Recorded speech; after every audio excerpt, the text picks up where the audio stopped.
aqui de volta, numa semana especialmente rica de absurdidades, incongruências, impossibilidades, idiotices, etc, etc. Não vamos poder comentar todas, mas vamos começar com uma pequenininha que dá bem a amostra do estado mental desse país e particularmente da mentalidade da nossa mídia. Se vocês olharem a revista Veja desta semana, vocês verão aqui uma foto da atriz Jane Fonda, a famosa aqui mais uniformizada, creio que de Barbarella, ou uma coisa assim. E na notícia nós lemos o seguinte, uma declaração da atriz comentando que certa noite o marido dela, o diretor de cinema Roger Vadim, ou Roger Vadim, porque é russo e não francês, certa noite ele trouxe outra mulher para a nossa cama e eu topei. Sou muito competitiva e afinal eram os anos 60. Isto aqui então ocupa todo este pedaço desta revista. Muito bem, esta frase foi tirada de uma entrevista na qual a Jane Fonda falava de 1001 assuntos, entre os quais o principal era a famosa visita que ela fez ao Vietnã do Norte para dar conforto e diversão aos soldados vietcongues durante a Guerra do Vietnã, o que foi considerado na época um crime de traição, porque a lei americana prevê, entre os crimes de guerra, o, aspas, dar conforto ao inimigo. Ora, nada pode dar mais conforto do que receber afagos de Jane Fonda, que naquela época tirou fotos sentada num tanque Vietcong, abraçando soldados Vietcong e com um capacete Vietcong, e ainda fez uma série de declarações de louvor aos Vietcongs. Depois eu comento um pouco exatamente o que eram os Vietcongs, mas acontece que agora, umas 2 semanas atrás, ela deu uma entrevista reconhecendo que aquilo foi um ato de traição. Quer dizer, então, evidentemente, essa entrevista é um acontecimento histórico de primeiríssima ordem, porque uma das mais notáveis pop stars do cinema americano, que durante 4 décadas apoiou ininterruptamente todos os movimentos anti-americanos do planeta, ela finalmente confessou que estava errada, tá certo? Ela fez uma declaração mais ou menos parecida com a do ator e cantor Yves Montand. Yves Montand, perguntado, em aquele tempo que você colaborava com os comunistas, juntava dinheiro para os comunistas, repetia tudo que eles mandavam você dizer na televisão, e ele respondeu com uma frase muito curta, nous étions des cons. Com só pode ser traduzido de uma maneira, nós éramos os babacas, ponto final. Então, o Yves Montand, ele deu a sentença final sobre esta geração na Europa. E a Jane Fonda acaba de fazer exatamente a mesma coisa para o cinema americano. Ora, desta entrevista formidavelmente importante, o que repercutiu na mídia brasileira? Esta frasezinha de que ela foi para a cama com uma outra. Quer dizer, a mentalidade da mídia brasileira é realmente uma coisa assim que chega a ser, vamos dizer, não está além do entendimento humano, está aquém do entendimento humano, porque é tão estúpida, tão fora do mundo, tão fora de medida com a realidade, que nós ficamos até perplexos, não sabemos o que fazer. Quer dizer, a mulher faz uma declaração de importância histórica e no meio disso uma revista que está entre as mais destacadas, tá certo, da mídia brasileira, que é Veja, né, seleciona esta frase, né, sobre este negócio da mulher ir para a cama com a outra. Fala, não é possível. Quer dizer, é a falta total de critério jornalístico. Isto raia realmente a estupidez.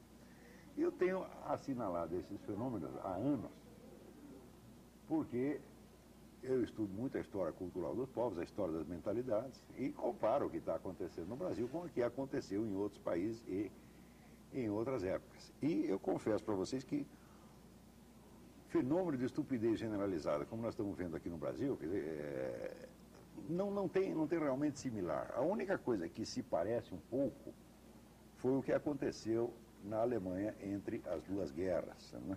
a Alemanha estava, vamos dizer, dividida entre os dois grandes movimentos revolucionários de massa, o socialismo internacional, o comunismo, e o socialismo nacional, o nazismo. E no meio desta disputa ideológica entre facções que no fundo eram bem parecidas, tá certo? A inteligência humana foi se deteriorando rapidamente porque, vamos dizer, a paixão política e a ilusão política predominavam sobre o exercício normal das faculdades cognitivas humanas. Então, neste período, houve um escritor notabilíssimo chamado Karl Kraus, que ele editava um jornalzinho que saía 3 vezes ao mês, saía 10 dias, chamado Die Fackel, a Tocha, onde ele ia documentando a adição mental alemã através da degradação da linguagem. No Brasil, a própria expressão degradação da linguagem é compreendida de maneira degradada, porque as pessoas entendem que degradação da linguagem significa apenas que as pessoas estão escrevendo fora da gramática. Porque se fosse só isso, não seria problema nenhum. Mas acontece que a linguagem é o meio pelo qual nós conseguimos, vamos dizer, dar uma objetividade aos nossos estados interiores e dizer o que percebemos, declarar o que percebemos, de modo que estados psicológicos que poderiam passar fugazmente e não ser sequer percebidos, eles podem ser percebidos e podem se tornar objeto de conhecimento graças à linguagem. De modo que uma degradação da linguagem, então a perda de domínio da linguagem, denota uma perda da capacidade de conhecer o nosso próprio estado, de conhecer a nossa própria consciência. Então, essa degradação da linguagem denota, então, vamos dizer, uma degradação da personalidade inteira, uma degradação da consciência. No Brasil, atualmente, eu não conheço nenhuma pessoa, além de mim mesmo, que esteja preocupada em observar isso, e não acredito que na nossa universidade inteira haja pessoas capacitadas para observar este fenômeno, mais ou menos como fez Karl Kraus. Por exemplo, Karl Kraus, naquela época, ele fez uma imensa coleção, um mostruário, tá certo, de absurdidades e incongruências da sociedade alemã, e apareciam, então, na mídia, nos discursos parlamentares, até nos sermões das igrejas, etc., e colocava aquilo tudo no jornalzinho dele, de Fackel, que a chama ou a tocha, né? E com isso ele compôs vários livros depois, um dos quais, o mais famoso, talvez o mais notável, seja esta peça, Os Últimos Dias da Humanidade. É uma peça que, diz ele, foi escrita para as plateias do planeta Marte. Tá certo? As plateias do planeta Marte, não só porque é uma peça que duraria 10 horas se fosse encenada, né? Mas porque, diz ele, o público deste mundo não seria capaz de suportá-la, pois é sangue do seu sangue e o conteúdo é o de todos esses anos irreais, impensáveis, inapreensíveis, anos em que personagens de opereta interpretaram a tragédia da humanidade. Então, este imenso documentário da estupidez humana colecionado por Karl Kraus, do qual uma parte ínfima compôs esta peça gigantesca, é o único análogo que eu posso encontrar para o que está acontecendo no Brasil. Tá certo? Esta semana, nós coletamos mais alguns exemplos, esse da Jane Fonda é um deles, mas o mais extraordinário é que quando aparece mais uma amostra dessa estupidez, a reação do público, a reação dos observadores é ainda mais estúpida, porque percebem que tem algo de errado ali, mas não chegam a atinar com o que é. Então dizem as coisas mais desencontradas, emitem as opiniões ainda mais incongruentes do que o fenômeno que eles estão comentando. Esta semana, por exemplo, o nosso presidente da República emitiu uma das frases mais extraordinárias, né, da sua longa gestão, ou reinado, ou talvez pontificado. Ele emitiu a seguinte frase, ele disse: eu não preciso mostrar a minha fé ao público, todo mundo sabe que eu sou católico. Olha, eu gastei um dia inteiro meditando profundamente sobre esta frase, tá certo? E esperando para ver se surgia em toda a mídia brasileira algum sinal de que alguém tivesse percebido o que significava esta frase como expressão de um estado de consciência de uma pessoa. Notem bem, analisando a frase, você nota que, por um lado, ele está fazendo a apologia da sua independência interior, quer dizer, a sua ligação íntima com Deus não tem nada a ver com o público não tem autoridade para opinar a respeito, ou seja, a independência, né, religiosa, a independência de alma do presidente seria, então, uma coisa superior à opinião pública. E na frase seguinte ele apela justamente a esta opinião pública como testemunha de que ele tem esta relação íntima com Deus. Digo, olha, se você não precisa mostrar a sua fé ao público, como é que o público pode saber qual é a sua fé? E mais ainda, como este público poderia ser testemunha do estado interior que você está alegando e que você diz justamente que o público não tem nada a ver com isso. Ou o público tem algo a ver com isso ou não tem. Note bem, não se trata de um erro de lógica. Logicamente, não há contradição entre as duas frases que o indivíduo disse. O que há é uma contradição real, contradição existencial, em que o indivíduo está confundindo a sua consciência interior com a opinião pública, que ao mesmo tempo ele despreza em nome desta consciência interior. Isto é, evidentemente, um estado de total inconsciência. Quer dizer, o indivíduo não tem consciência de si mesmo. Tá certo? E por isso mesmo, ele pode descrever o seu estado em termos tão antagônicos, no qual nós, a opinião pública, somos ao mesmo tempo o intrometido que não tem nada a ver com as relações dele com Deus e a grande e única testemunha que vai provar que ele tem esta relação com Deus. Ou seja, o indivíduo está completamente destrambelhado. Isso não quer dizer que ele esteja louco. Claro que ele não está louco, ele sabe agir com racionalidade, muitas coisas. O que falta, evidentemente, o que um fenômeno como esse denota, é a total falta de consciência moral, quer dizer, a incapacidade de julgar os seus atos e a incapacidade sequer de se apreender a si mesmo como autor de seus atos.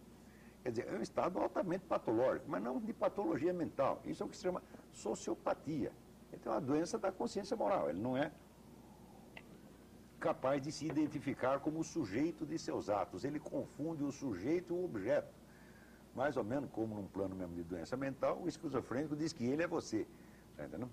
Então, para esse senhor Lula, também, né, nós, ao mesmo tempo, somos, vamos dizer, a plateia intrometida, que não tem nada a ver com as relações íntimas dele com Deus, e a única testemunha de que essas relações existem. Eu fiquei esperando dias e dias para ver se alguém se dava conta da anormalidade do estado mental necessário para pronunciar esta frase, e ninguém percebeu. Ou seja, porque a frase é de tal modo desencontrada que ela paralisa a inteligência do espectador, exatamente como a inteligência do emissor da frase está paralisada no momento em que diz isso. Quer dizer, ele não sabe o que está dizendo e quem está ouvindo não sabe o que está ouvindo. Só que isso não aconteceu entre duas pessoas ou numa família, isso aconteceu para milhões de pessoas ao mesmo tempo. Isso é um fenômeno gravíssimo. Karl Kraus, se estivesse vivo, pegaria isso como uma verdadeira joia da sua coleção de monstruosidades cognitivas, tá entendendo? Como não tem Karl Kraus aqui, então eu mesmo pego e coleciono. Agora, o Karl Kraus passou anos fazendo isso e colecionando isso. Eu coleciono esporadicamente, eu pego um exemplo ou outro aqui. Porém, passados uns dias, o mesmo cidadão, o senhor Luiz Inácio Lula da Silva, ele vai a Roma, ele então se comunga sem confessar, isso é, profanando, né, o ritual cristão, e após ter profanado, após ter cometido esse pecado, ele se justifica dizendo que ele pode cometer este pecado, porque ele é um homem sem pecado. Ora, houve gente que se escandalizou dele dizer que é um homem sem pecado, porque isso é evidentemente uma blasfêmia, né? Agora, pouquíssimo, esse é uma blasfêmia, um desrespeito total para com a igreja, etc, etc. Porém, o importante não é isso, o importante não é que ele tenha blasfemado. O importante é que ele tenha dito que é um homem sem pecado, justamente como justificativa para o pecado que ele estava cometendo naquele mesmo momento. O que denota a mesma falta de consciência moral. Quando eu digo falta de consciência, é o seguinte, cada ser humano, o ser humano não é composto apenas, vamos dizer, de peças independentes, de mecanismos independentes, que cada um faz o que quer na hora que quer. O ser humano tem um centro. Esse centro agente é aquele que tem o poder de pronunciar a palavra eu, e dizer eu acho isso, eu fiz isso, eu pretendo aquilo, eu quero aquilo mais, eu sinto tal ou qual coisa. tá certo? Ora, o fato é que esse cidadão, no momento, ele está sem esta consciência de eu. Quer dizer, as várias frases que ele emite são totalmente desligadas umas das outras e não há um centro responsável que possa responder pelo que ele diz ou faz. Isso é um estado extremamente anormal. Quando o cardeal arcebispo do Rio de Janeiro, Dom Eusébio Scheid, disse que o Lula não é católico, é caótico, ele foi muito otimista. Porque isto não é uma questão apenas de caos. Em caos, todos nós podemos ficar. Tá certo? Quando nós temos tendências, todos nós temos tendências desencontradas, todos nós temos contradições dentro de nós. Tá certo? Todos nós queremos, né? O famoso verso de Shakespeare, this man's gift and that man's cope. Quer dizer, eu tenho o talento deste, mas eu tenho o objetivo daquele. Né? Isso é assim, eu tenho um grande talento para a música, mas eu queria ser pintor. Tá entendendo? Então, essas contradições existem realmente dentro de nós. Nós queremos coisas desencontradas. Né? O sujeito quer, ao mesmo tempo, quer casar e ficar solteiro, né? Ele quer se realizar no trabalho sem precisar trabalhar. Todos nós temos essas coisas. Mas acontece que essas contradições, elas em nós geram tensões. Tensões por quê? Porque nós temos um centro decisório e um centro julgador, tá certo? Que percebe essas tensões e sente, né, a contradição que está vivendo. Mas esse Lula não sente absolutamente nada, tá certo? Ele pode ter todas as tendências contrárias sem sentir nada. O que significa, obviamente, que ele não tem este centro decisório, que é um homem vazio, que não há uma presença humana ali, há apenas uma máquina de falar, há apenas um boneco de ventríloco sem ventríloco. Tá certo? E isso é uma coisa extremamente grave, porque este estado anormal, tá certo, denota uma perda do verdadeiro estatuto humano. Ser um ser humano significa ter um eu consciente, ser capaz de responder aos outros, ser capaz de ser autor consciente de seus atos e ser capaz de julgar-se.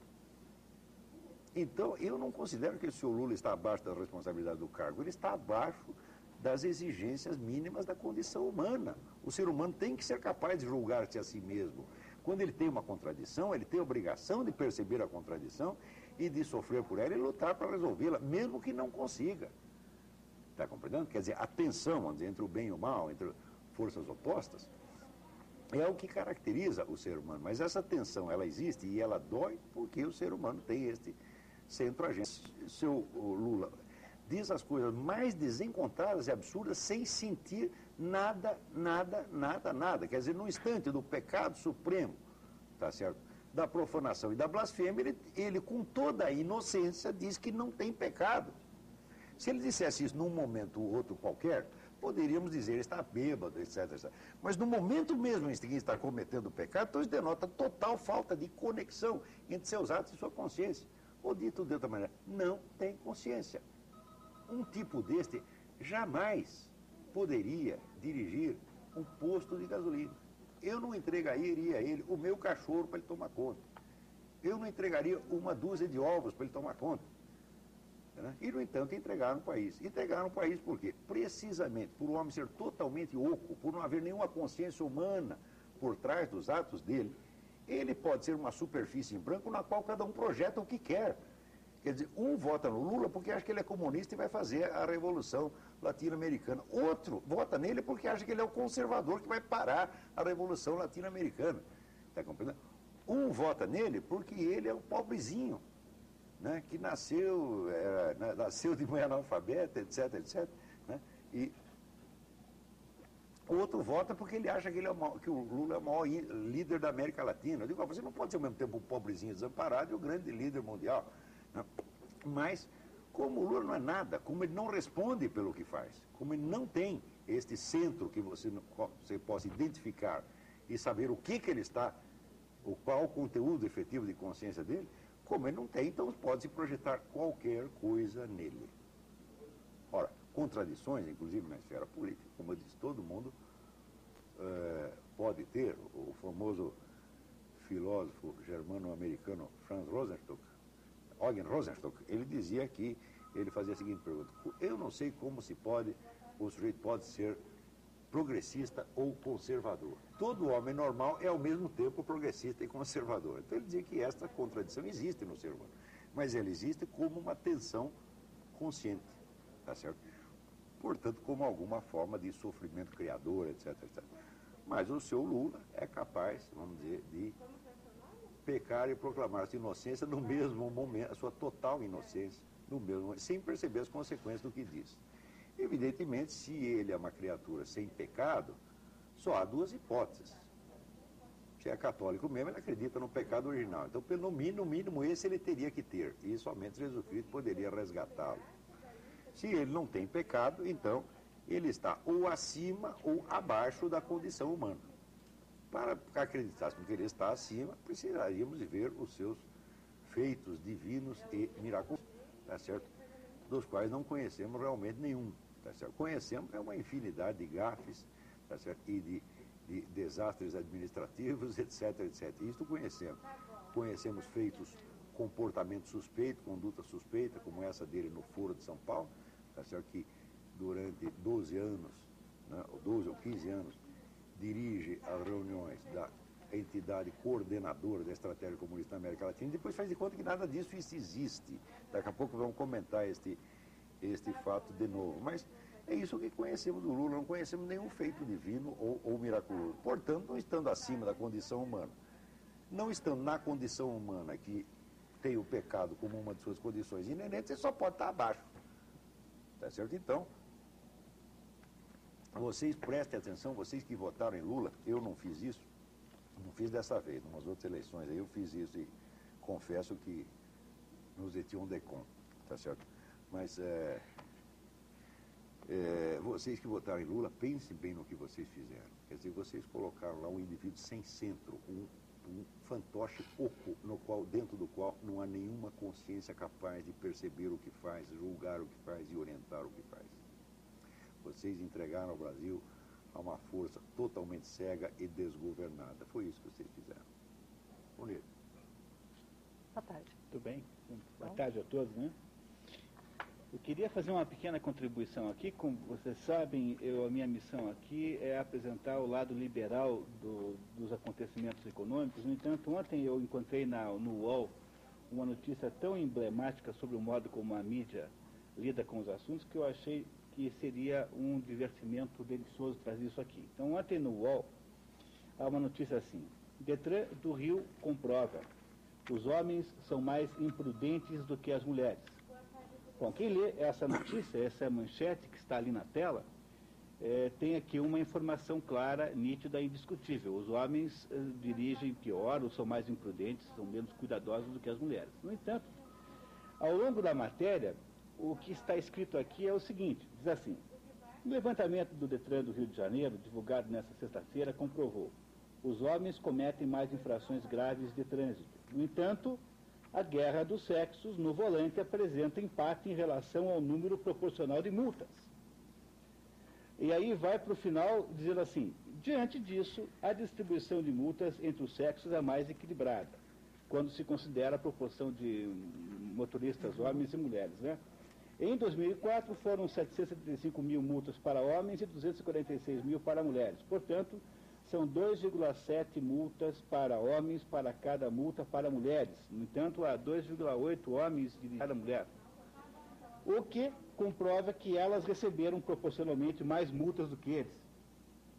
Então, é muito difícil alguém entender isso aqui, porque... Você está vendo como é que está as coisas? Porque é assim, se você considera ainda por cima o fato de que os homens dirigem muito mais tempo, então todas as profissões de direção são masculinas, né? Então, por exemplo, no Paraná, no Detran Paraná, um homem dirige em média 11 vezes mais tempo que qualquer mulher. Você tem dúvida disso, você fica na esquina vendo quem é que está dirigindo o carro, porque os números que estão aqui comparados são os números de habilitações. E se fosse considerar a quantidade de motorista hora, digamos assim, as mulheres levariam muito mais multa do que os homens. Talvez 5, 6, 7 vezes mais.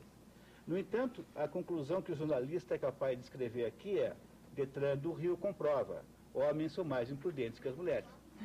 Ou seja, o sujeito escreve um artigo de jornal, uma notícia, cujo texto cujo conteúdo é exatamente o contrário da manchete que ele escreveu em cima. Bom, a julgar, esse é um caso apenas, né? Mas a julgar. São milhares de casos. Por isso aqui, quer dizer, será que 90% que você lê não é assim também? Quer dizer, se você se der o trabalho de ler tudo, com todo o cuidado, meticulosamente, com toda a atenção, será que você não vai descobrir que a manchete é sempre o contrário do que diz o texto? Então, eu não sei, olá, você que é jornalista, o que você Acho que um faz a matéria e o outro faz a chamada. Mas Será que não desse é mesmo isso? fenômeno que eu estava falando. Quer dizer, isso aqui, eu me lembro no tempo que eu comecei a trabalhar na imprensa, isso vai fazer, eu tenho 37 anos de jornalismo. Né? Quando eu comecei, qualquer copydesk, se você fizesse uma coisa dessa, o sujeito na primeira ele corrigia, na segunda ele corrigia e pregava no mural para você passar vergonha. Na terceira, te passava um sabão. E na quarta, você era demitido. Só que hoje, isso aqui é a norma na imprensa brasileira. Nas manchetes, a primeira página do jornal tem um negócio, já tem isso. Você lê um negócio na manchete, quando você vai ler a notícia, é outra completamente diferente. Isso virou praticamente norma. Então, este é sinônimo sinal desse mesmo fenômeno que eu estou dizendo. Quer dizer, estão perdendo o domínio da linguagem. Quer dizer, a linguagem está sendo usada numa espécie de automatismo, né, mental, no qual o indivíduo não conecta o que ele está dizendo com o que ele está vendo e com o que ele está lembrando e com o que ele está sentindo. Não, tudo funciona com peças diferentes, tá certo? Então, quer dizer que acho que o sujeito votar no Lula porque eles também estão assim, pô. Né? É gravíssimo isso aí. Coisa assim, há uma tentativa de construir um clichê, quer dizer, há um clichê de que as mulheres dirigem melhor, porque as seguradoras cobram menos, mas as seguradoras cobram menos pelo seguro das mulheres, por uma razão simples, as mulheres correm muito menos risco de ter um acidente, porque elas dirigem muito menos. Não, mas acho que o homem é mais arrojado, a mulher é mais mas isso não cuidadosa, tá, veja, mesmo dentro tem uma certa idade, né? Porque as meninas mais jovens também... Não, é assim, quer dizer, os homens são mais agressivos, é verdade, mas o fato indiscutível aqui, matemático, estatístico, é que as mulheres têm menor risco de correr acidentes, porque quando sai uma família, de modo geral, quem dirige é o homem. Quando alguém vai para a praia, de modo geral, quem dirige é o homem. Todos os homens dirigem muito mais tempo que as mulheres. Todos os motoboys são homens. Essa desgraça chamada motoboy é uma desgraça exclusivamente masculina, por exemplo. Então é assim... Não, existe algumas mulheres já, motoboy. Muito poucas, né? Muito poucas. Então é assim, você tem uma realidade que é o fato de que os homens correm mais risco do que as mulheres, isso significa que eles têm mais acidentes. Porém, quando você traz para o âmbito da comparação estatística proporcional, você descobre que não é bem assim. Quer dizer, os homens não dirigem pior que as mulheres, eu acho que nenhuma mulher é capaz de achar isso de verdade. Não. Talvez elas digam por uma razão política, mas de achar de verdade não é. No entanto, a imprensa é prisioneira de um clichê, que é um clichê meio para fazer média com as mulheres, um pouco para parecer politicamente correta. Qual seria o sentido de alguém inventar uma manchete dessa aqui? Seria fazer você ser politicamente correto, quer dizer, falar mal dos homens é bom, falar bem das mulheres é mal. Ninguém ousaria fazer isso, porque pegaria muito mal. Quer dizer, eu gostaria muito de enfatizar isso agora aqui, concordando com o Olavo, que o principal processo pela qual essa turma que está aí está produzindo a confusão que está produzindo, do qual ela retira benefícios eleitorais, é produzir esse tipo de notícia em que há dois estímulos contraditórios um com o outro, e você então pega apenas aquele que está enfatizado, e o fato de que ela está desmentida, a informação está desmentida pelo próprio corpo da notícia não tem importância nenhuma, porque a probabilidade de que alguém leia é menor e a probabilidade daqueles que leram bem também é menor, e, portanto, o sujeito confuso acaba ficando com aquilo que parece mais conveniente do ponto de vista mental. Eu acho que essa é uma técnica de desinformação jornalística típica. Eu imagino que seja uma das obrigações do nosso programa aqui, contar para você que isso existe, e aqui está apenas um exemplo disso. Certamente. Agora, note bem, quando a gente vê um fenômeno desse, a gente já não sabe mais se é desinformação proposital ou se é simplesmente que os hábitos da antiga desinformação, vamos dizer, projetados e se tornaram coisa normal na imprensa. Quer dizer, o sujeito não precisa ter, hoje em dia, ele não precisa mais ter o propósito de desinformar para ele fazer uma coisa dessa. Ele já faz no piloto automático, isso já virou, de certo modo, está endêmico tá certo? E aí é que a coisa fica realmente perigosa. Isso quer dizer, quando a mídia hoje descreve um fato, invertendo a realidade em 180 graus, o leitor já não está habilitado a perceber. Por exemplo, você pega aqui a revista Veja e diz: o arcebispo do Rio de Janeiro que critica de forma ofensiva o presidente Lula, sem que ninguém entenda o seu impressionante destampatório. Digo, olha, o Lula acabou de fazer o insulto mais violento que alguém já fez à Igreja Católica no século XX. E eu acho que nem Stalin e Adolf Hitler fizeram uma coisa dessa. Que o senhor tem que ter a cara de pau de entrar na Santa Sé, entrar na Basílica, comungar sem ter confessado e declarar que fez isso porque não tem pecado. Isso é um insulto terrível. E o que o arcebispo falou foi até delicado. Diante disso, o sujeito é caótico. Ele não é caótico, tá certo? Ele é um indivíduo que está num estado de inconsciência que o torna um instrumento dócil e também inconsciente de qualquer satanismo. O Lula é um satanista inconsciente, é isto que ele é, não é caótico. Quer dizer, o indivíduo que faz uma coisa dessa, ele está diluindo na população a sua consciência cristã. Porque a consciência de pecado é a essência do cristianismo e também do Islã. Saber que nós temos pecado, tá certo? Saber que nós somos imperfeitos e que nós precisamos estar continuamente nos abrindo para Deus, para que Ele aumente o nosso círculo de possibilidades. Quer dizer, o pecado, o erro nos fecha no destino. Quer dizer, ele cria um automatismo, um mecanismo automático que nos prende. É aquilo que se chamaria, vamos dizer, na Índia, o karma. Quer dizer, o que é o karma? É o peso total das suas ações passadas, tá certo? Mas, através da influência espiritual, se abre uma possibilidade superior para a qual você transcende o seu passado. E é isso que se chama o Dharma. Quer dizer, o Dharma seria a abertura para uma possibilidade superior que você parecia não ter antes, mas que você tem, porque corresponde, vamos dizer, à sua face que está voltada para Deus, e não a face que está voltada para o processo de causa e efeito, vamos dizer, mecânico do mundo. Então, todo ser humano está submetido a este jogo do karma e do dharma, que também seria, equivale mutatis mutandis, é o jogo do pecado e da graça no cristianismo. Absolutamente todo ser humano. Agora, o seu Lula, ele entra na Igreja Católica, entra no templo máximo da Igreja Católica, como um ser superior, que diz: eu não tenho pecado, eu não tenho nada a receber de vocês aqui, tá certo? Eu não estou precisando desse Deus para absolutamente nada, ele não precisa me absolver de nada, eu sou tão bom quanto ele, tá certo? Ele faz isso, e ainda, esta revista sem vergonha, porque a Veja, não é porque a Veja denunciou o negócio do Foro de São Paulo, da FARC, que ela se tornou um órgão decente. Não, esta revista sem vergonha, anticristã militante, tá certo? Que mente contra a Igreja Católica toda semana, tá certo? Vem dizer que o bispo fez, o arcebispo criticou de forma ofensiva.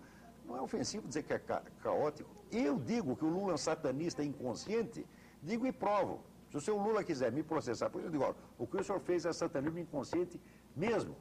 Declarar que está acima do pecado, no instante mesmo que você está comungando sem confessar, no instante mesmo que você está profanando o rito, tá certo? É o suprassumo de inconsciência satânica que pode se aproximar da alma de um sujeito que um dia foi batizado. Quer dizer, um indivíduo desse, ser chamado de caótico, é um eufemismo.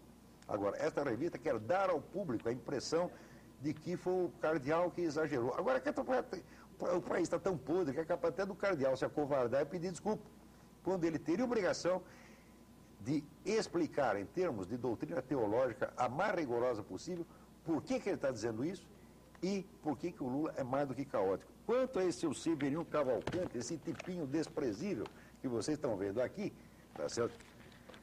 E que diz que o cardeal arcebispo aqui está louco, esse também não sabe o que é loucura, porque se você não é capaz de identificar a falta de consciência moral do autor daquela frase que nós analisamos no começo, e deste ato, tá certo, absolutamente incongruente de declarar que está sem pecado, se você não é capaz de perceber que este é o louco e que quem diz que quem vê este como caótico está perfeitamente na normalidade e na realidade, então louco é você.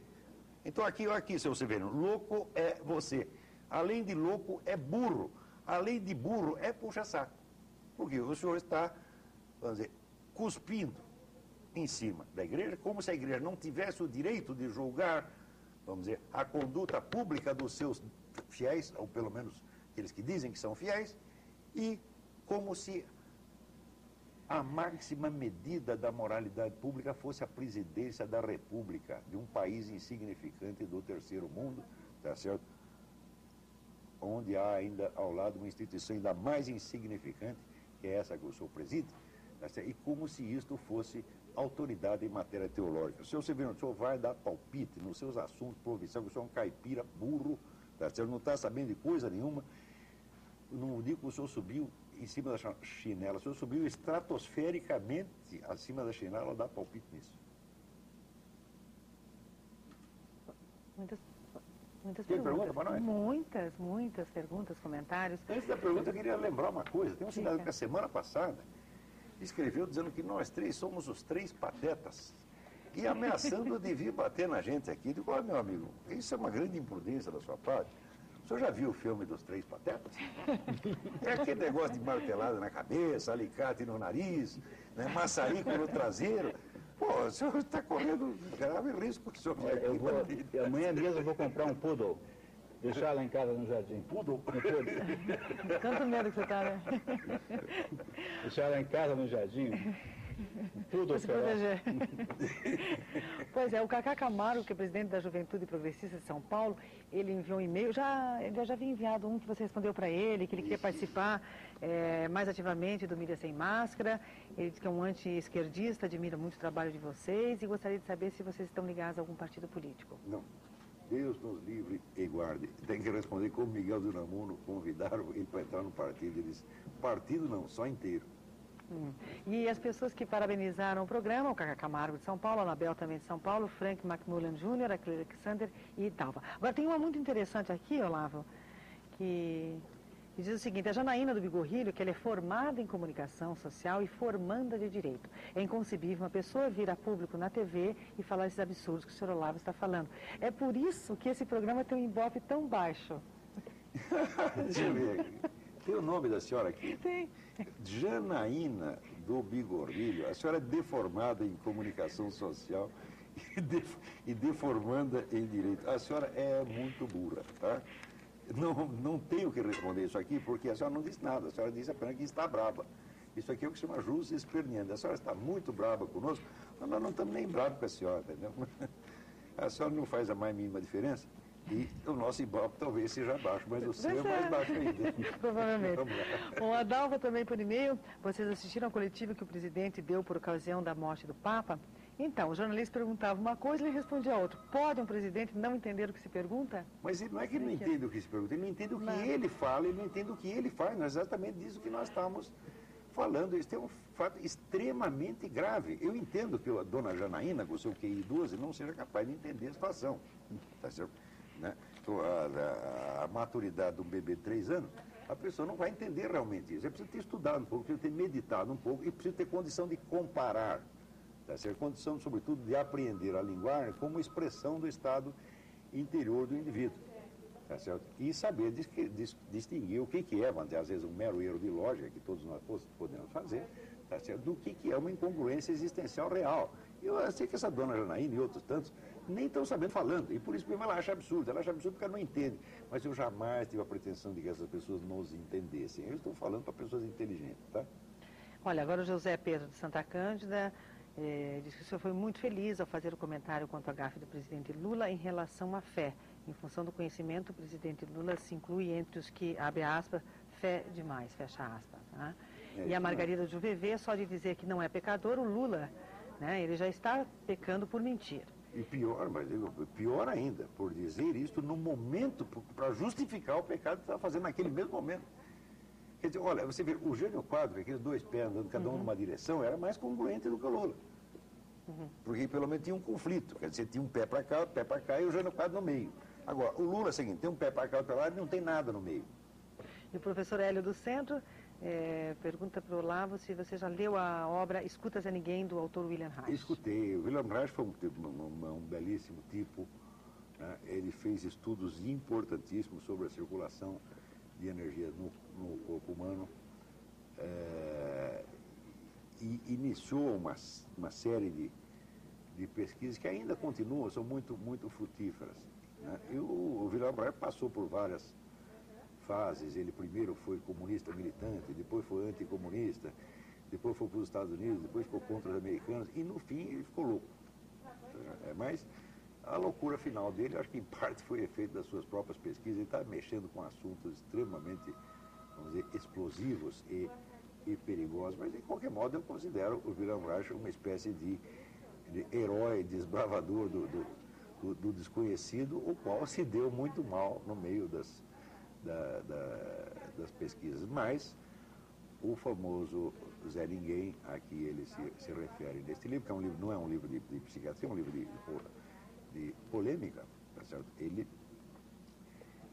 está se referindo exatamente às pessoas que são incapazes de atinar com o que estão fazendo. O Zé Ninguém é um bicho mais ou menos sem consciência, tá entendendo? Que segue a massa, mas não chega a esse ponto do Lula, não, tá entendendo? O Zé Ninguém é até um pouco mais consciente do que o Lula. Agora nós vamos para o Munir. O Maurício da Lapa, de São Paulo, lhe pergunta sobre a lei de responsabilidade fiscal, por que o Lula afinou quanto a essa lei? Porque qualquer um outro faria o mesmo. Porque a lei é inaplicável, porque foram só nesta mudança de gestão 1.000 prefeitos que descumpriram a lei, começando pela dona Marta Suplicy. E como houve uma taxa de reeleição muito significativa, supondo que esses que tenham se reeleito não estejam reclamando, não é? Que é uma suposição aceitável, então imagine você que talvez metade das prefeituras viram. Quer dizer, como é que você faz para punir metade dos prefeitos? Isso é inaplicável, não existe na prática. Ninguém vai fazer nada, porque teria que, em primeiro lugar, aplicar uma pena qualquer à dona Marta Suplicy, e é a última coisa que o governo faria. Quer dizer, o ensinamento disso é o seguinte: não adianta, a lei de responsabilidade fiscal, ela parece boa na teoria, mas ela não funciona na prática, porque ela é inaplicável do seu ponto de vista punitivo, não há como fazer. Então, o que eu sempre tenho dito é que não pode fazer uma lei dessa que você não disciplina o governo assim. Quer dizer, a lei que funcionaria certinho é se você estabelecesse uma lei assim: olha, a carga tributária jamais, em nenhuma hipótese, exceto hipótese de guerra, poderia passar de 15%, 20%. Ponto. Quer dizer, o governo fica proibido de estabelecer qualquer receita acima de uma certa porcentagem do PIB. Esse valor seria reajustado em termos orçamentários todo ano. Porque o que você precisa entender, que fez a pergunta, é que o governo está aí para gastar o dinheiro. Ou seja, o governo, se você pegar a curva da arrecadação pública no governo atual, mesmo no governo anterior, você irá descobrir que a despesa pública cresce na mesma proporção da curva. Porque o que faz sentido na existência do governo é gastar o dinheiro. Então, eles sempre gastarão todo o dinheiro que eles puderem gastar. E como eles farão sempre assim, qualquer tentativa de limitação proporcional, por exemplo, entre salários e endividamento que se faça da receita arrecadatória, é inútil, porque eles sempre irão gastar mais do que deviam. Depois eles dirão assim: por causa da lei da responsabilidade fiscal, agora eu tenho que aumentar os impostos. E vai todo mundo dizer: ah, é verdade, o prefeito, para poder cumprir a lei, tem que aumentar os impostos. Ou seja, a lei da responsabilidade fiscal parece muito boa, parece muito inteligente, mas, na verdade, ela é só um instrumento de sancionar o aumento da carga tributária. Na prática é assim, porque vimos aí, na primeira experiência concreta, que ninguém será punido por causa do seu desrespeito. Não adianta fazer assim. Vai na limitação da carga tributária, isso sim funciona. A limitação interna no conjunto de receitas do governo é inútil, não vai funcionar nunca. E a Cláudia gostaria de saber onde que ela pode adquirir o livro Economia do Mais, do José Munir Nasser. Olha, em Curitiba você encontra ou na livraria do Chaim, todo mundo sabe onde é, na Rua General Carneiro, ou você encontra na própria editora, cujo telefone é 363-7600. Repito, 7600, num desses dois lugares. Então tá aí. E o Eduardo do Cabral, ele pede para o Olavo comentar sobre a declaração cardeal Umes, afirmando que o Lula é católico a seu modo. Comentar também sobre o fato desse mesmo cardeal ser apontado como um dos principais candidatos a Papa. Olha, Eu vou ser sincero, eu não confio em Dom Cláudio Umes, porque é na arquidiocese dele que aquela, não só abortista, como militantemente satanista, chamada Católicas pelo Direito de Decidir, ocupa um conjunto de salas no prédio da Ordem Carmelita ao lado da CNBB. Eu não sei se nós nos referimos a este assunto aqui, eu publiquei um artigo no Globo, né, ontem a respeito disso aí. Existe essa organização chamada Católica pelo Direito de Decidir, que é o braço nacional de uma organização americana chamada Catholics for a Free Choice, que se dedica nominalmente a fazer propaganda do aborto, a apoiar os movimentos abortistas, continuando a se dizer católica. Muito bem, essa organização já foi impugnada pelo Conselho Nacional dos Bispos dos Estados Unidos, que diz que não é uma organização confiável, não merece apoio como organização católica de maneira alguma. No outro extremo, foi condenada pelo Conselho dos Bispos de Chiapas, que é uma região rebelde, esquerdista do México. Esses também disseram que essa organização não presta de maneira alguma, que as mulheres que acompanham não são católicas, que elas já se excomungaram a si mesmas. Tá certo? E eu encontrei na revista delas, né, páginas e páginas de odes a Lúcifer e odes ao ídolo bíblico Baal. Quer dizer, a pessoa que faz isso, essas efusões de satanismo entusiástico, né, e que depois que é católico está rindo da nossa cara. Tá certo? Quer dizer, são satanistas mesmo. E se a Ordem Carmelita, mais o arcebispo, mais a CNBB permite a presença dessa gente lá no meio deles, de modo que se confundam com a imagem da igreja, então, para mim, são todos suspeitos de cumplicidade com isso. E esse seu Cláudio Umes, se não está cúmplice, ele é muito mole, tá certo? E eu vou falar o português, claro, não gosto dele não. Tá, não sou capaz de julgar um por um, não sou eleitor de papa, tá certo? Às vezes é possível que um sujeito que não presta absolutamente, sendo eleito papa, seja dirigido pelo Espírito Santo, isso não é impossível, tá certo? O Espírito Santo pode se utilizar de qualquer um de nós, de mim, de você, né? Ou até do Fernandinho Beiramar, se quiser fazer um milagre, usa qualquer um como instrumento, tudo isso é possível, tá certo? Mas eu preferia que não fosse não. E a Soraya diz que o seguinte, ela pede para você comentar, para que o Lula seja um bom presidente, seria necessário bons exemplos. Mas o Lula não apreenderia os exemplos, ele não capta. Ele não capta o que ele capta a diferença. Quer dizer, entre a independência da consciência íntima e o testemunho da opinião pública, se ele não é capaz de perceber esta diferença, ele não percebe a diferença entre ele e o outro. Tá certo? Ele está totalmente desligado, ele está no piloto automático, não tem consciência mesmo. Eu não estou brincando, isso é um estado psicológico muito peculiar, muito estranho. Tá certo? Não é exatamente doença mental, não é, mas é um tipo de sociopatia, sim. E o Freitas pergunta lá se você já leu ou conhece o livro Em Nome de Deus, sobre o Papa João Paulo I, e diz que devia ser proibido. Eu esqueci o nome do sujeito. Esqueci o nome. Não, esse é o do David Yallop. Esta aqui fala de uma conspiração para matar o João Paulo I. Tudo bem, essa hipótese não é impossível, mas veja, por que as pessoas prestam tanta atenção a uma conspiração possível, tá certo? Uma hipótese de conspiração para matar o João Paulo I, tá certo? E não presta a mais mínima atenção à conspiração efetivamente realizada pela KGB para matar o João Paulo II. Tá certo? Quer dizer, que importância tem a hipótese do Yallop, que diz que alguém foi lá e alguém pode ter envenenado o João Paulo II, mas o fato é que alguém deu 2 tiros em João Paulo II, pô. E quem foi que deu o tiro? Agora se revelou, papéis da Alemanha Oriental confirmam a hipótese levantada já na época pela repórter das seleções, Claire Sterling, de que a operação tinha sido planejada pela KGB e realizada pelo Serviço Secreto Búlgaro. Tá certo? Ela lançou este livro, o livro fez um grande sucesso na época e depois todo mundo abafou. Agora, 2 dias antes da morte do Papa, você vê, é um acontecimento de alta significação simbólica, 2 dias antes da morte do Papa, se abrem lá os documentos da antiga Alemanha Oriental e se confirma então que foi a KGB mesmo que planejou. Por que ninguém fala disso? Por que conspirações imaginárias, tá certo? Como a famosa conspiração a CIA para matar o Kennedy, tá certo? Que foi exatamente o contrário, né? Por que as pessoas gostam tanto dessas coisas, falam tanto disso, e quando aparece a conspiração real, comprovada, ninguém quer falar?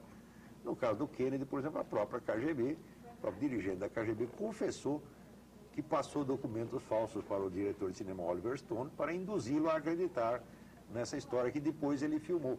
Então o filme todo, vamos dizer, é uma fraude induzida pela própria KGB, né? Então as pessoas costumam ver a presença universal da CIA. A CIA é 1000 vezes menor que a KGB, pô, não dá para comparar as duas coisas, né? Então essa ideia que apareceu no filme Poderoso Chefão também, uma conspiração de capitalistas malvados para matar o Papa, etc, etc. Então, tudo isso até o momento é imaginação e hipótese. Agora, os tiros em João Paulo II não foram imaginação nem hipótese, e os papéis da Alemanha Oriental não são nem imaginação nem hipótese, mas acho que a população mundial está ficando boba, ela presta atenção nas coisas, justamente, ela acredita justamente quando é ficção. Quando é verdade, não acredita, não. Vamos lá. A Sandra do Champagnat, também para você, Olavo, porque ela diz que sou sua aluna há 4 anos e muito obrigada, graças a você aproximei-me de Deus. Sandra. Não, obrigado por alguma coisa tenha servido, graças a Deus, estou muito grato por esta oportunidade. Se eu fui ocasião para que você reencontrasse um caminho espiritual, um caminho religioso, eu fico muito contente com isso. E o Sanderson da Vila Guaíra diz para assim: Olavo, sou seu fã, já li alguns dos seus livros, o que o senhor acha da Margaret Thatcher?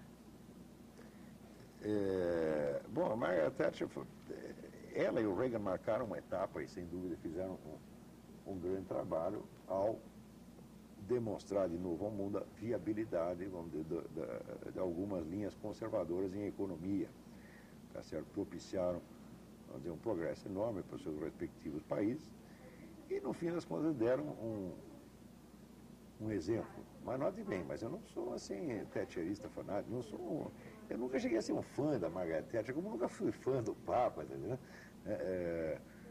Eu não acho pessoas assim tão admiráveis assim. O próprio João Paulo II, eu achava que tinha certas limitações intelectuais, não compreendia bem certas situações. Na situação da guerra do Iraque, eu tenho certeza que não compreendeu. Margaret Thatcher também, uma série de outras situações ali, fez bobagem. Ronald Reagan, o grande Ronald Reagan, na última semana do seu governo, ele privatiza uma parte da CIA e, resultado, vai a família Clinton e lá compra um pedaço da CIA e cria um serviço secreto para eles próprios, tá certo? E trouxeram um prejuízo enorme. Isso foi uma burrada feita pelo grande Ronald Reagan. Todos nós somos humanos, não é isso? Então a gente não deve assim, idolatrar nenhum desses líderes. A gente deve ter uma certa admiração afetuosa por aqueles que fizeram, né, o bem, mas a gente sempre conservando um mínimo sentido crítico até para ajudá-los, né? Uhum. Bom, essa do Itamir de São José dos Pinhais, ele diz que eu concordo sobre o Lula e o Severino, contudo ainda não achei na Bíblia nada falando que é pecado comungar e se confessar. Na verdade, acho que é comungar sem se confessar, né? Vocês são os 3 patetas mais inteligentes que eu conheço. Muito obrigado. Obrigado. Agora, você vê, você realmente não vai achar isso na Bíblia, vamos dizer, é uma coisa vinculada à outra, mas a obrigação de confessar os seus pecados está claro na Bíblia, né? A ideia de que se você comungar, tá certo, de maneira irregular, comungando para a sua danação e não para a sua salvação, está também muito clara ali, de maneira que quem é inteligente tira a conclusão. Quer dizer, o cristão, ele tem que comparecer, vamos dizer, estar diante da presença divina, em primeiro lugar, com o perdão dos pecados. Quer dizer, o perdão dos pecados é a condição prévia para que você compareça diante de Deus, porque Deus não tem contato com nada que seja sujo, que seja errado. Então você entra lá, você entra bonitinho. Quer dizer, a primeira coisa que tem que pedir é o perdão dos seus pecados. Quer dizer, Deus entra na tua presença, pedindo inicialmente o perdão dos meus pecados, em nome do teu Filho Jesus Cristo, nosso Senhor. Daí você fala o resto.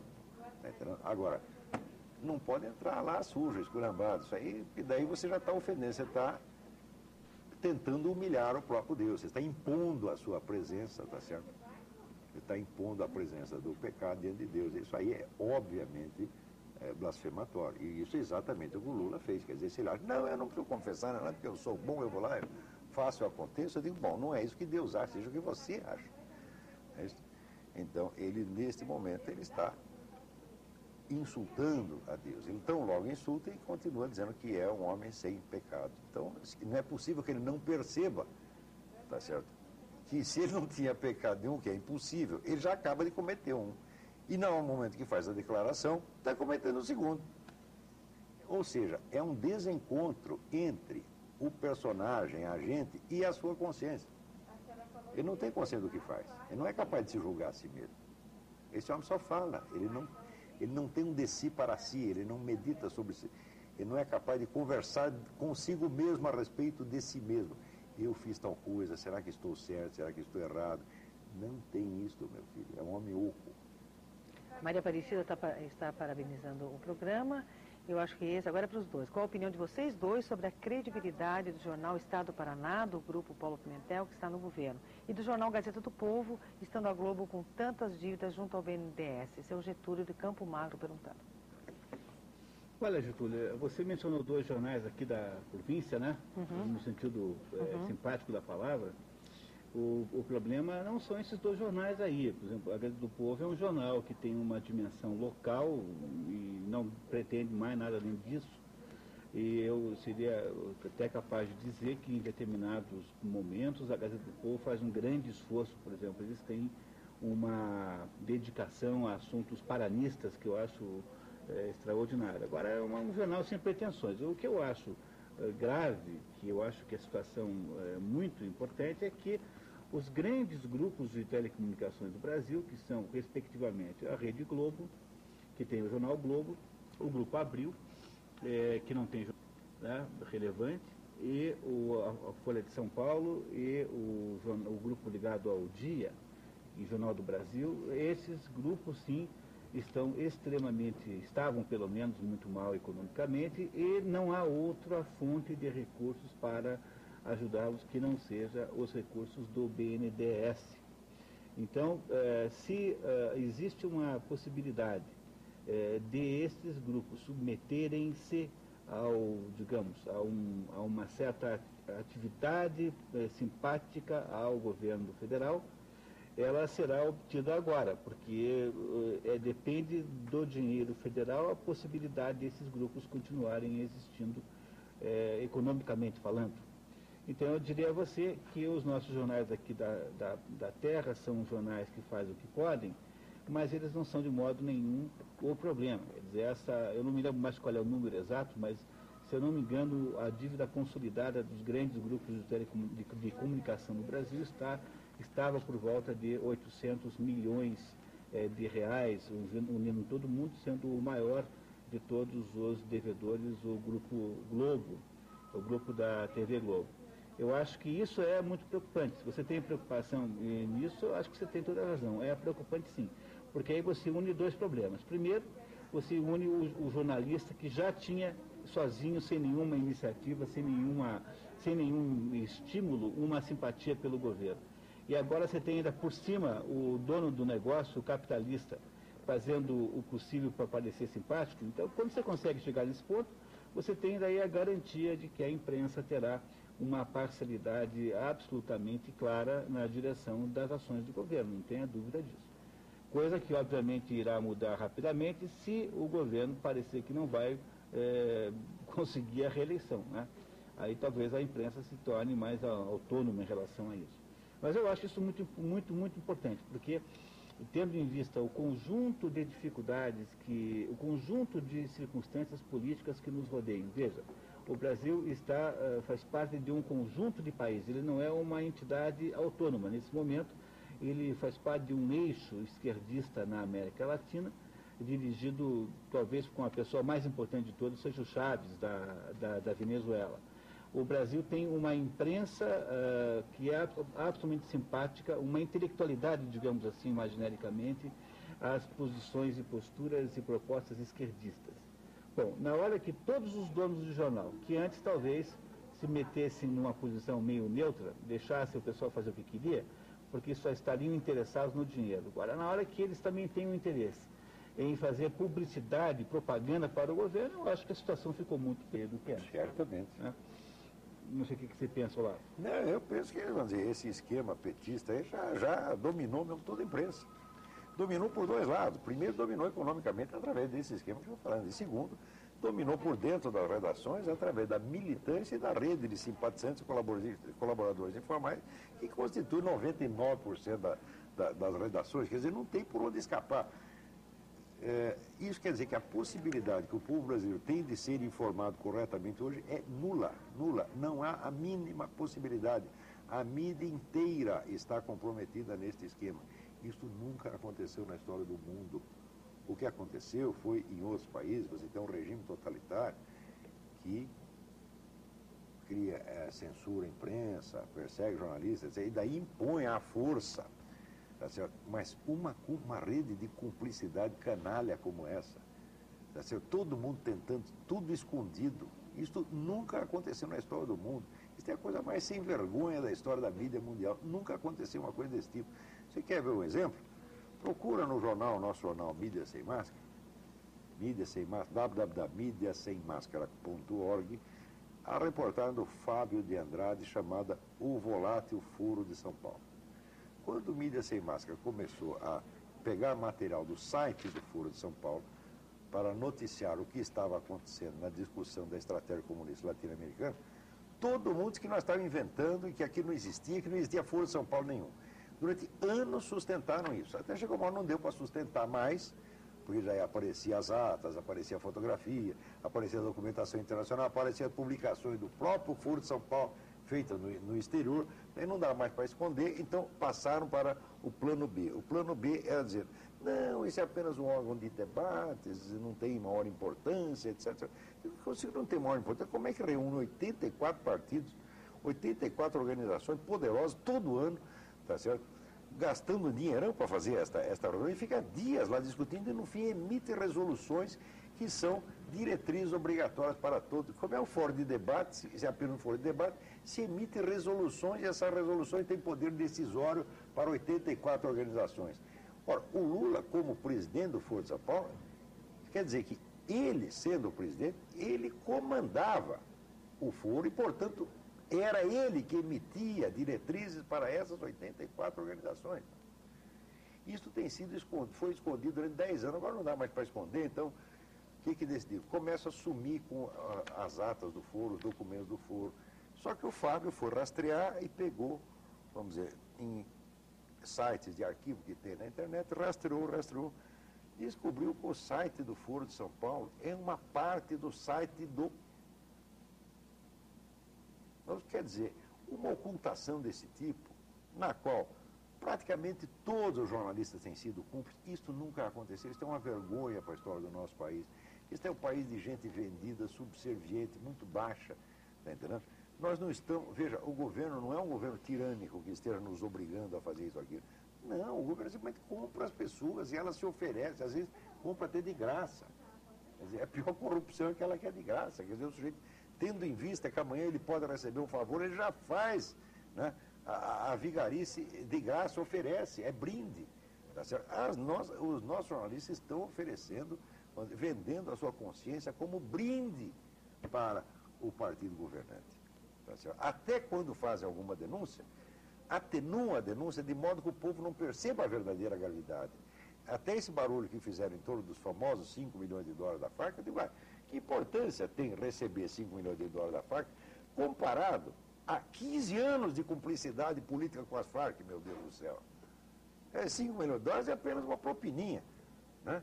Comparado com 15 anos de cumplicidade com entidades genocidas, assassinas, terroristas, isso não é nada. Então você denuncia o crime pequeno para você ocultar o grande. Tá certo? Veja, esta coisa que eu mencionei agora do Papa, do atentado contra o Papa, que a imprensa brasileira toda pegou esses documentos da Alemanha Oriental que comprovavam a autoria do atentado pela KGB, todas publicaram em notinhas deste tamanho. E quando o Papa morreu 2 dias depois, não voltaram ao assunto. Ou seja, estão todos amortecendo. Eles não querem que você se lembre da história do que foi o comunismo. Para quê? Para que a história possa se repetir. Vocês estão todos enganando vocês. Entendeu? Quer dizer, isto aqui um dia será cobrado. A história o futuro vai cobrar desta gente. Tanta mentira, tanta covardia, tanta vigarice. Tá certo? Quer dizer, você viver sob uma situação opressiva, onde você tem uma ditadura, um governo tirânico, que te encosta o revólver na cabeça, te obriga a mentir. Digo, tudo bem, você mente, mas agora ninguém está encostando o revólver, eles estão mentindo o que querem, porque são cúmplices. Tá certo? E eu vivi sob situação de censura no tempo da ditadura. Tá certo? Então, proibiu a notícia, a gente inventava um jeito de passar a notícia, sempre acabava saindo. Agora não. Nada está proibido e as pessoas imediatamente já escondem a notícia embaixo do tapete para não queimar a imagem do queridinho presidente. Quer dizer, por que votaram em Lula? E porque fizeram uma aposta em Lula, aposta emocional em Lula. Agora, né, não podem reconhecer que o sujeito é o que é. Quer dizer, nunca um país abdicou tanto da dignidade da sua inteligência como está acontecendo, como está acontecendo agora. O que ocorre no Brasil de hoje, talvez não dê nem para contar. É mais ou menos como esse negócio que diz o Karl Kraus, quer dizer, estes anos irreais, impensáveis, inapreensíveis, inacessíveis para a memória e só conservados em algum sonho sangrento, anos em que os personagens de opereta interpretaram a tragédia da humanidade.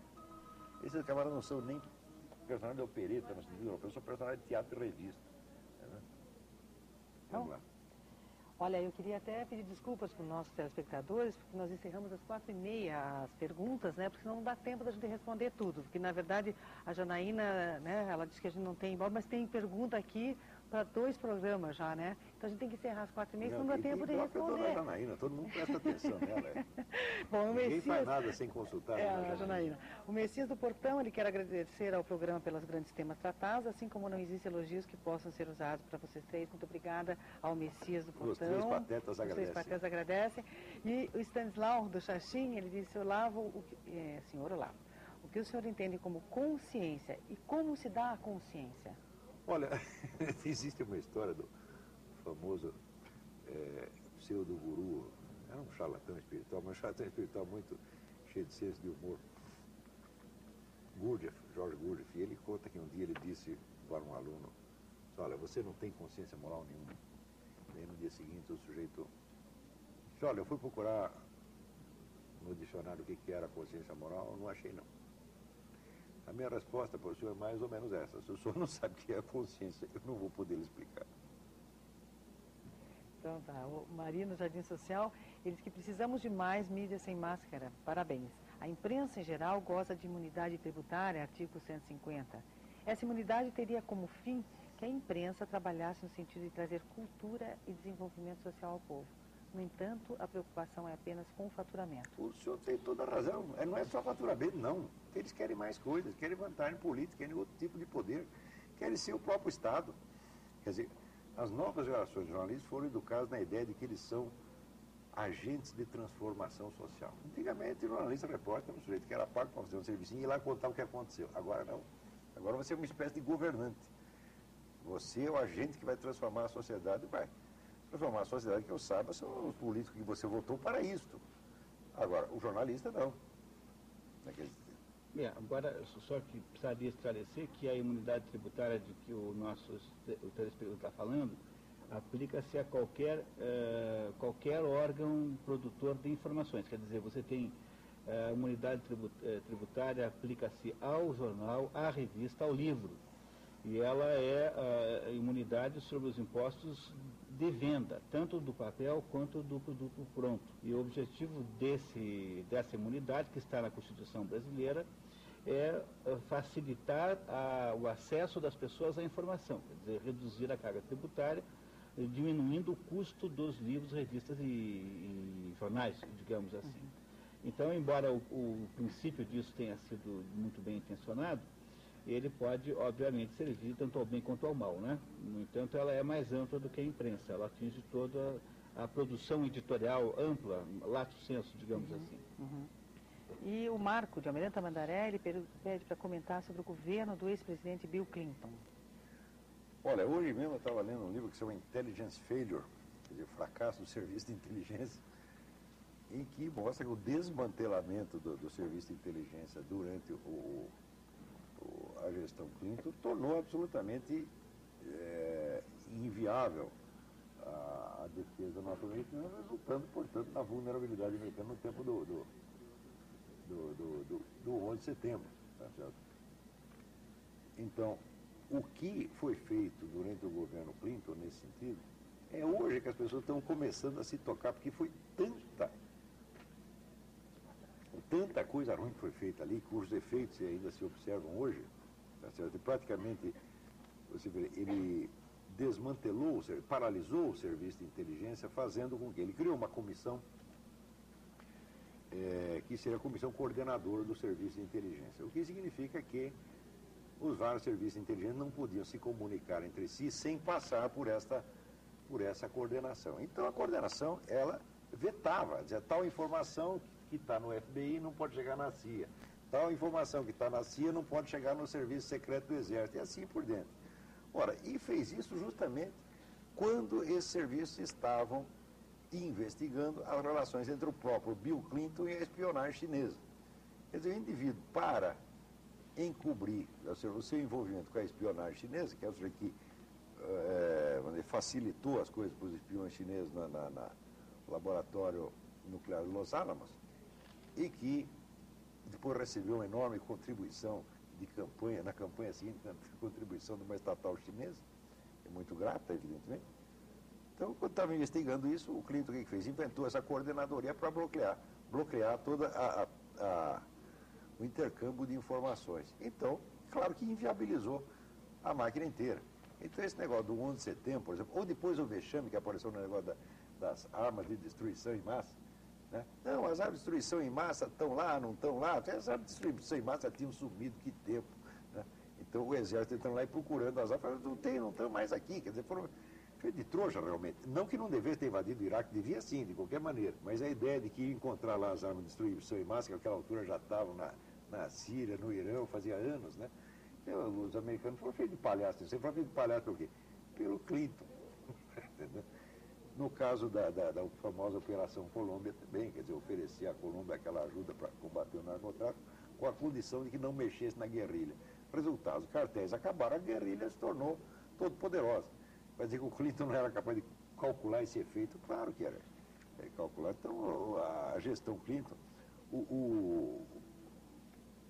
o falecido Paulo Francis era muito otimista quando dizia que Bill Clinton e Hillary sairiam da Casa Branca algemados. E vai levar mais 20 anos para descobrir tudo o que eles fizeram. Rodrigo de Santa Felicidade pergunta, já que o Lula é uma marionete, ele está a serviço de quem, Olavo? Mas, olha, eu disse que o Lula é um boneco de ventrílogo sem ventrílogo.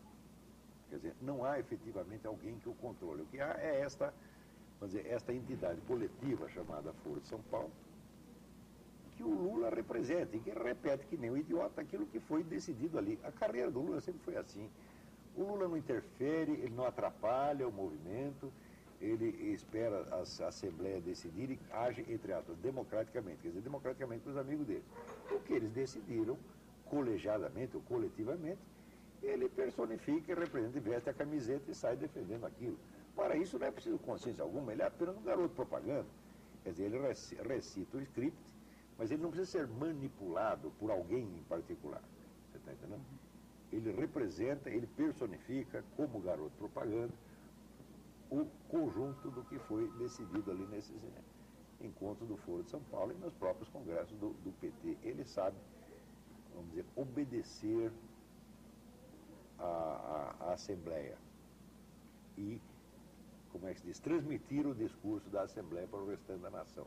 Todo o talento dele é esse. Você vê que dentro do PT, o Lula foi um dos camaradas que menos criaram motivo de ruptura, de atrito. Ele sempre soube acomodar tudo bem lá. Ele não quer atrito, ele gosta do partido, ele tem um imenso amor a esse partido, é a única coisa que ele ama realmente. Talvez a Dona Marisa também, não sei. Espero que sim. E o professor Antônio da Boa Vista, ele pergunta o seguinte, será que não devemos voltar à máxima de Voltaire, abre aspas, não concordo com nenhuma frase que você falou, mas morrerei defendendo o seu direito de falar, fecha aspas. Ou seja, ao invés de ficar uns atacando os outros, devemos achar uma solução. Liberalismo e conservadorismo não é contraditório? É exatamente o contrário. Né? Ele não diz que é para entrar no acordo, ele diz que você tem que defender o direito, defender o direito de falar. Se quer falar contra mim, você tem todo o direito de falar, como essa dona Janaína está agora. Falou, depois escuta, pô. Agora, o ponto interessante é a retomada daquela velha confusão. Então, eu sempre tenho dito aqui, que o que nós chamamos de liberalismo não é liberalismo. A gente chama de liberalismo um certo neoliberalismo, que nada mais é do que uma estratégia socialista. Quer dizer, deixa eu ver se eu explico melhor. É assim, quando se achou no mundo que iam existir experiências socialistas concretas, isso já aconteceu no século XIX, né? Hoje a famosa Comuna de Paris, tentativas assim episódicas.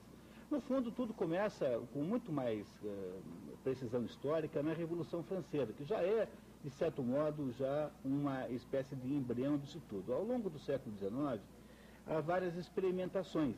Quando chega no início do século XX, um país significativo, a Rússia, de então, transforma-se num país comunista.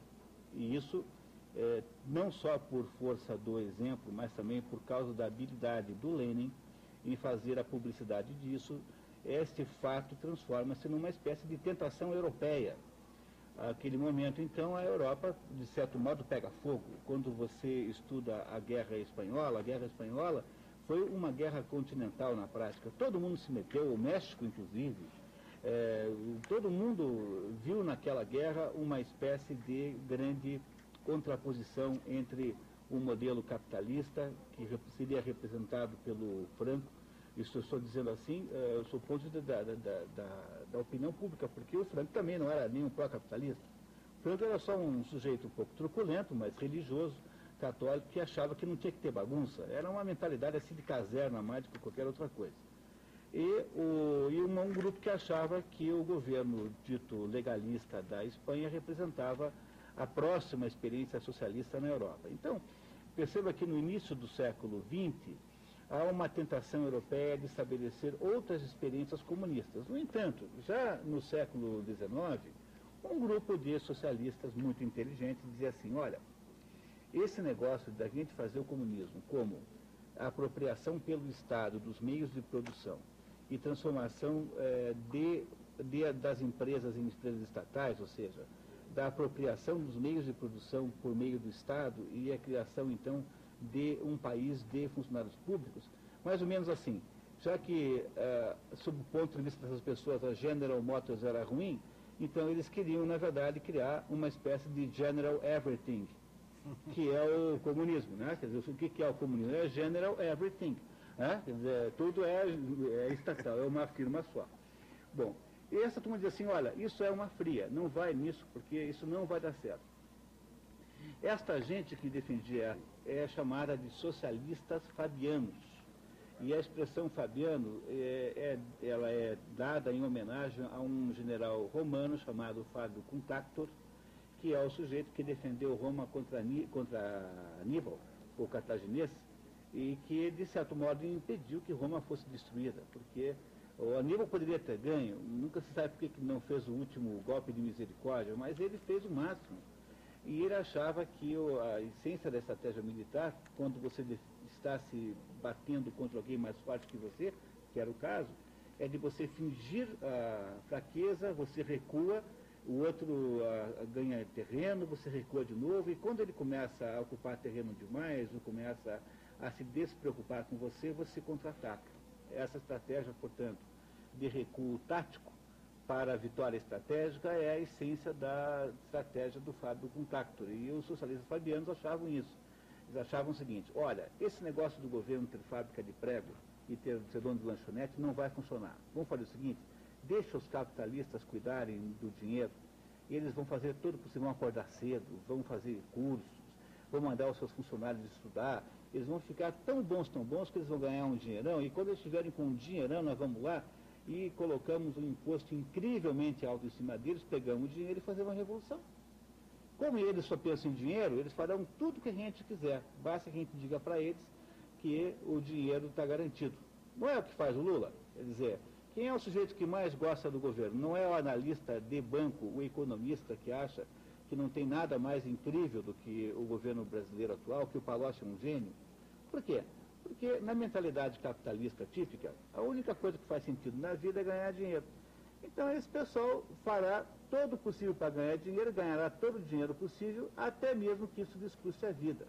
Eles não fazem ideia de que eles estão servindo e que eles estão sendo transformados em vítima lentamente, portanto, eles continuam ganhando dinheiro e acham que qualquer coisa que não seja isso é de natureza desprezível e insignificante. Ou seja, o que se criou ao longo deste século, quando então finalmente se percebeu que o sistema soviético de fazer o comunismo, ou seja, a General Everything, não funcionava, então os socialistas fabianos declararam vitória e disseram assim, está vendo? Nós é que tínhamos razão. E aí então o socialismo se recicla e se transforma num socialismo de aparência capitalista. E o nome disso é que é neoliberalismo. Então, quando o nosso espectador que está aí dizendo que há uma contradição entre conservadorismo e liberalismo, ele está, no fundo, caindo nessa armadilha. Isso que se chama de neoliberalismo é que você acha que chama que é liberalismo, mas não é só neoliberalismo, de fato é contraditório com a ideia de conservadorismo, porque ele, na prática, é apenas um instrumento de tomada do poder para um socialismo reciclado pelo fracasso do sistema do Gulag. Né? O Gulag fracassou, então agora funciona melhor a fórmula sueca, que é melhor para fazer socialismo assim. Ora, o liberalismo, tal como se entende liberalismo pelos economistas liberais tradicionais, entre eles no nosso século Ludwig von Mises, é uma coisa inteiramente diferente e não é nem de perto parecida com isso que se chama de neoliberalismo.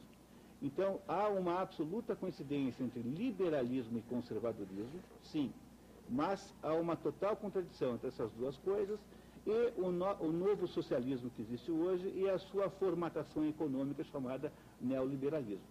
Por isso que nós dizemos aqui que achar que liberalismo e neoliberalismo é a mesma coisa é igual a achar que o mico-leão dourado é uma espécie de leão, ou que o porquinho da Índia é uma espécie de porco, ou que o porco-espinho seja alguma espécie de suíno. Não há nenhuma ligação nessas duas coisas, só que as pessoas não sabem, porque a cultura econômica é muito baixa, e aí criou-se esse mito, esta ideia completamente equivocada, de que isso que se chama de neoliberalismo, que de certo modo a Margaret Thatcher iniciou até, digamos, ingenuamente, possa parecer alguma coisa com aquilo que é propugnado pelos grandes liberais da história, pelos grandes economistas que pensaram,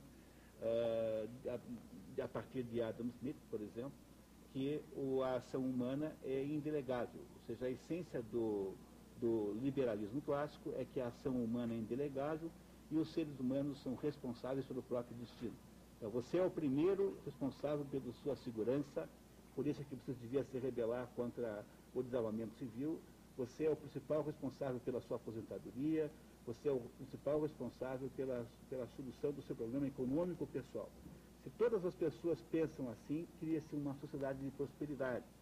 No entanto, se a gente acha que o responsável é o outro, então nós vamos delegar esse assunto para o Estado. E o Estado é um altruísta sem vergonha, porque é aquele sujeito que fica dizendo para você que ele só quer o bem dos outros, do próximo, e no fundo, ele só quer o bem dele mesmo. Então, o que o Estado fará é, já que você delegou a ele a responsabilidade sobre a sua própria vida, ele fará isso com o seu próprio dinheiro. Mas como ele é muito incompetente e no fundo não quer resolver coisa nenhuma, ele precisará de quantidades cada vez maiores de dinheiro para fazer isso. E é por isso que, junto com o tal do neoliberalismo, há uma tendência no mundo a um aumento absolutamente exorbitante da carga tributária. Ou seja, só existe neoliberalismo com tributação expropriativa. Não é possível ter essas coisas desvinculadas uma da outra. Quer comentar alguma coisa? A explicação é excelente, eu nunca vi isso explicado tão bem assim. Então, em suma, o neoliberalismo não passa de um novo nome do velho socialismo fabiano. E o socialismo fabiano, embora parecesse diferente do socialismo soviético, não era senão o outro braço do socialismo soviético. Por quê? Hoje se sabe que a sociedade fabiana, que foi fundada por um casal inglês, Sidney e Beatrice Webb, tá certo? Quando se abriu os arquivos de Moscou, se viu que quase todas as instruções para a direção da sociedade fabiana vinham de onde? Do governo soviético. Então, eles não eram socialistas antissoviéticos, não, eles eram outra espécie, era um outro braço da atividade socialista, comandada pelo mesmo central soviético. O que ainda vai reforçar o que você está dizendo aí. Bom, nós temos agora, acho que uns 3 minutinhos só, mas acho que dá tempo para fazer uma última pergunta. E olha, sobraram muitas perguntas, acho que vamos deixar para a semana que vem, né? Semana que vem a gente já faz essas que estão aqui. O Francisco do Centro pergunta, já que está sendo eu tenho uma feito... coisinha que eu queria dizer. Então lembrar, tá, diga. Antes, é importante. Diga. O Mídia Sem Marca está entre os 3 finalistas do Prêmio IBEST desse ano, tá certo? Nós não nos candidatamos, a candidatura apareceu sozinha, tá certo? E todos os nossos 10 concorrentes são entidades ricas, com apoio político, etc. E o Mídia Sem Marca, não sei como, foi parar entre os 3 finalistas. Nunca pedimos voto a ninguém, mas agora estou pedindo. Até para o efeito da inércia, já que nos colocaram lá que nós estamos indo bem, então bom. Então vamos até o fim, né? Vamos até o fim. Então, aqueles que quiserem, por favor, entrem no www.premioibest.com.br e procurem a seção política e votem, se quisermos fazer essa amabilidade, no Mídia Sem Máscara. Maravilha, Lavi. Olha, tem reprise desse programa aqui em São Paulo, né, no próximo sábado, a partir das 18h30. Se quiser assistir, nós vamos reprisar então o programa dessa tarde. Posso fazer a última pergunta? Acho que dá tempo ainda, né? O Francisco do Centro diz que já que está sendo feito críticas diretas ao Lula, para quem então devemos votar? Qual a sugestão? Votar? Quem disse que o senhor deve votar? Tá certo?